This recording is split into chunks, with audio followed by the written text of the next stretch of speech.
खेती किसानी में चलाई एक प्रक्रिया है जिसमें धान के पौधों के बीच की मिट्टी को ढीला किया जाता है और खरपतवारों को हटाया जाता है। यह प्रक्रिया खाद डालने से पहले की जाती है ताकि पौधों को पोषक तत्वों का बेहतर अवशोषण हो सके।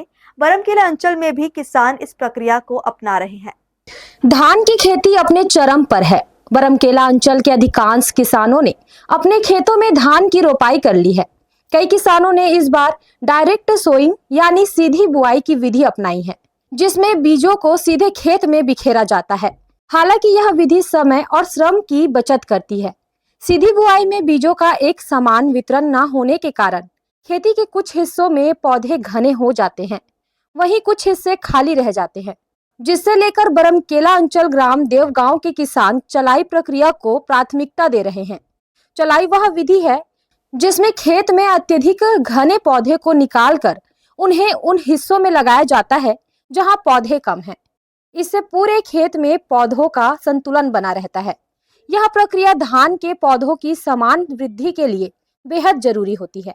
इससे पौधों को जमीन से पोषण तत्व और उर्वरक सही मात्रा में मिलते हैं और उनकी पैदावार अच्छी होती है, उत्पादन में वृद्धि होती है। किसान का कहना है कि बारिश इस साल अच्छा हो रहा है, जिसमें खेत में काम जोरों पर चल रहा है। हालांकि डीएपी खाद की कमी के कारण परेशानी जा रहा है।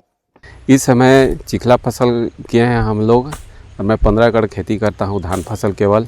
इस समय तो बीज हमें पर्याप्त मात्रा में मिल गया, लेकिन डीएपी खाद की परेशानी होने के कारण थोड़ा सा फसल पिछड़ रहा है और बारिश ज़्यादा होने की वजह से न खरपतवार नहीं है, तो दवाई में हम लोगों को खर्चा कम आएगा और सभी किसान खुश हैं। बस एक ही चीज़ की समस्या है हम लोगों को, डीएपी खाद और यूरिया खाद की।